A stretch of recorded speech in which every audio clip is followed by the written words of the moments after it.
We all have the ability to think and manifest because we are the children of the God who is all powerful, omniscient, omnipotent, and omnipresent. There is no difference between God and a poor man. It's not that God favors only a billionaire. No. In his eyes, we are all his children. Only thing is, we need to believe that first. And that belief will lead to trust. And that trust will mature into identity with God himself. And that's all going to happen because we are in the threshold of the time for birthing the golden age or Satya Yuga. I have no doubt about it. That's why I'm reorienting my teachings by cutting short of my teaching time. Why? I have done all these thousands and thousands of videos, thousands of hours. Some of them have not been edited since 2000. Even before, we have all this stacked up, from Patanjali's Yoga Sutra to everything. But the simplest thing is, you have to have a different module to live by, and that is to 100% commit to the truth. It's a truth. It's not a fact. Truth. The truth is, you are God. And you have the ability to think and manifest. You don't have to even think twice. And I have been, for the past few days, working on that. How in 35 thoughts that comes to you in a minute, they're all different. They're all stupid.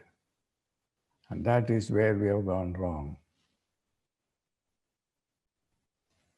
So the new teaching is going to be just thought manifestation through techniques that I have developed, that I have received recently as revelations. And that's why I'm so confident that I want to move from my scientific orientation. Not that I'm going to give it up entirely, but I'm going to give more importance to gods, angels, religion. And Einstein was right, because he said that between religion and science, religion is better. And he said, where science ends, there religion begins. And it's in just a flash, you will get all your problems resolved very quickly. That's why Ganesha is called, he's the god of time, god of mathematics, and also a god beyond math. Beyond math means beyond time. So he can do things instantaneously as well. He takes care of both science as well as miracle more than science. So it's a great, now there are a lot of rituals. A ritual is a technology. It's not a meaningless practice.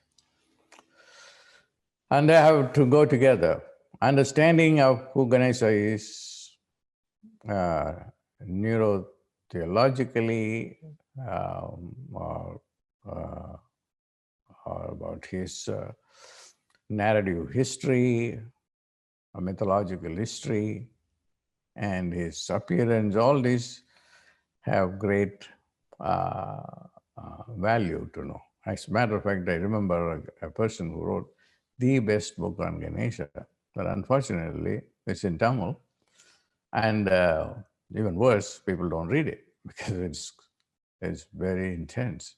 I just bought and stacked the book and then give it to people when they come to see me or when I see them.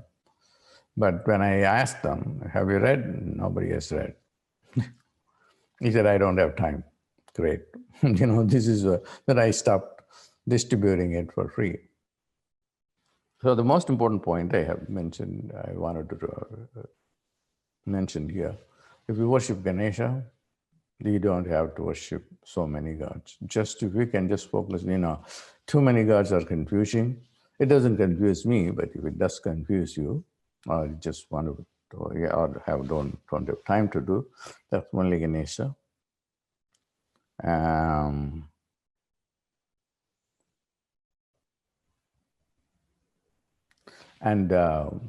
especially the time period is the most important period because this is Ganesha's time. And he is descending into the earth plane because he just wanted to end suffering